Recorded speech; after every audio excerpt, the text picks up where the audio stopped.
Himasrayas ngayon ang isang babaeng Chinese matapos matuklas ang peke ang driver's license na iprinisinta nito upang dalawin ang kaibigang nakakulong sa Criminal Investigation and Detection Unit Facility ng Quezon City.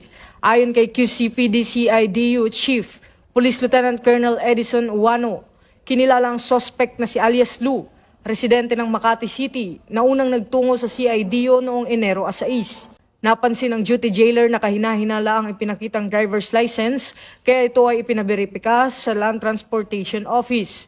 Kalaunan ay naglabas ang LTO ng sertipikasyon na walang records sa kanilang database ang nasabing lisensya. Nang bumalik si Lu noong Enero 8 at muling iprinisinta ang pareho ang ID, agad siyang inaresto ng mga otoridad. Naharap ang suspect sa kasong paglabag sa Article 172 ng Revised Penal Code o Falsification of Public Document at Republic Act 4136 o Land Transportation and Traffic Code. Nagpaalala naman si QCPD Acting District Director Police Colonel Randy Glenn Silvio na may katapat na parusa ang paggamit ng peking ID, lalo na sa mga opisyal na transaksyon.